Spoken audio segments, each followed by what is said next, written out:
Don't lie to me, Mara. Who the hell is he? The words came out of my mouth before I even realized I was shouting them, standing barefoot in a dim Chicago apartment while her phone lit up the kitchen counter like a ticking bomb. One notification, then another. A man's name I had never seen before. Evan Caldwell, Vineyard owner. My wife froze in the hallway, still wearing her travel coat, like she had rehearsed this exact moment, but not how to survive it. Outside, sirens echoed faintly through the rainy streets of downtown Chicago. Inside, everything in me was already collapsing, because she had just come back from a wine retreat in Napa Valley. And somehow, she came back knowing a man I was never supposed to know existed. That's when I opened the message thread, and everything changed. If you genuinely enjoy our stories, please subscribe to the channel, tell us where you're from, and what time it is right now. It's always fascinating to know how far our story flows. I'm David Harper, and up until that night, I believe my marriage was ordinary. Not perfect, but stable. 7 years together. No kids yet, but plans. Shared dreams. Or so I thought. Mara had started changing months earlier. Wine education courses, she said. Weekend trips. Corporate tastings. New confidence in her voice when she spoke about aromas and tannins like she was born into it. At first, I was proud. Then she started guarding her phone. And then came Napa Valley. That name, Evan Caldwell, was the crack that split everything open. A vineyard owner. The vineyard she visited. Something about it didn't fit. That's when I checked her phone. Suspicion turned into unease the moment I saw the deleted photo folder. A single recovered image through cloud backup. Mara standing in a sunlit vineyard, laughing, too close to a man holding her waist. Evan Caldwell. I zoomed in. His hand wasn't accidental.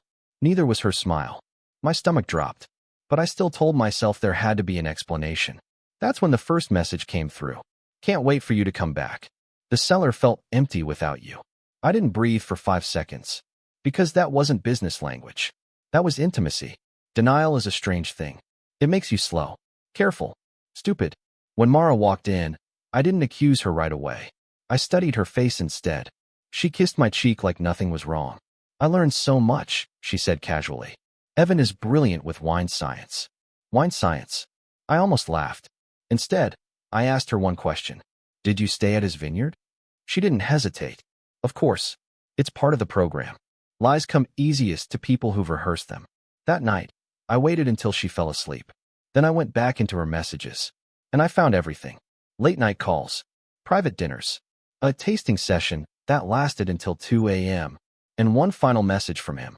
Next time, don't wear anything underneath that dress. It distracts me during meetings. That was the moment something inside me stopped breaking and started hardening. Manipulation came next. I didn't confront her again. I played the husband she expected. Calm. Supportive. Normal. But I called a lawyer the next morning. Then a private investigator in Chicago. Within 48 hours, I had confirmation. Evan Caldwell wasn't just a vineyard owner in Napa Valley. He was a high-profile investor with pending civil disputes, reputation carefully polished for media exposure. And Mara had been there 3 times in 2 months. Each visit billed as professional enrichment. Each return more distant than the last. The investigator said something I'll never forget. She's not just cheating. She's being introduced into his world. That's when I stopped being her husband in my mind and became something else entirely. Emotional collapse doesn't happen in a scream. It happens in silence. I remember sitting in my car outside our apartment in Chicago, engine off, staring at the steering wheel for 40 minutes without moving. I wasn't crying. I was calculating. Every lie, every trip, every smile that wasn't real. Then I saw her text pop up. Flying back to Napa next week. Final tasting event. You'd love it here. Final tasting event. Something snapped clean inside me. I replied, I'll come with you. 3 dots appeared instantly. Then disappeared. Then, that would be amazing.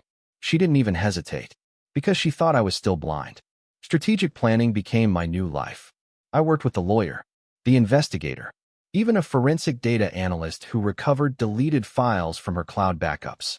Everything pointed to the same thing. Evan Caldwell wasn't just seducing my wife. He was building a relationship that blurred professional and personal lines to keep her dependent on him. But he made one mistake. He underestimated me. We planned everything around her next Napa trip. I booked the same flight, but separate seat records. I told her I had a work emergency in Dallas. She believed me. She always believed me. That was her weakness.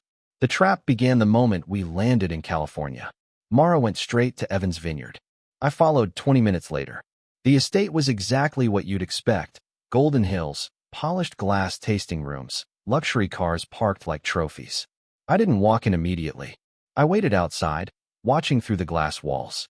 And there she was, laughing again. At him. Like I didn't exist. That's when I called my lawyer. And pressed record.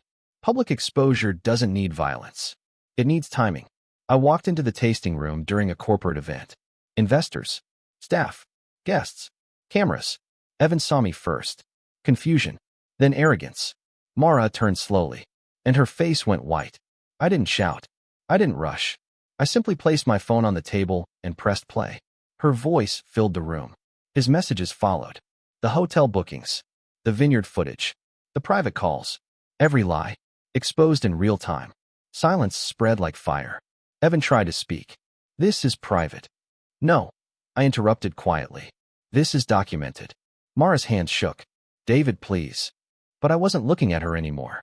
I was looking at the investors watching Evan like he was suddenly poison. Because reputation in that room wasn't just social.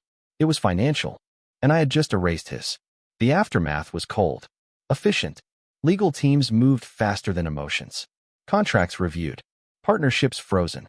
Investigations opened. Mara didn't fight it. Not really. She just kept repeating my name like it meant something again. It didn't. I signed the separation papers in a hotel in San Francisco 2 days later. No anger. No speech. Just ink on paper. Evan Caldwell's Vineyard lost 2 major investors within a week. Reputation collapses quietly. Like breath leaving a room. Now I'm back in Chicago. Alone. Apartment quieter than it's ever been. Sometimes I still think about the man laughing with my wife in that vineyard. But not with pain anymore. With distance. Because I learned something I'll never forget. Love doesn't die when you're betrayed. It dies when you stop recognizing the person you trusted. And when that happens, you don't break. You rebuild. Colder. Sharper. Unreachable. And they finally understand what they lost. When it's already too late. The end.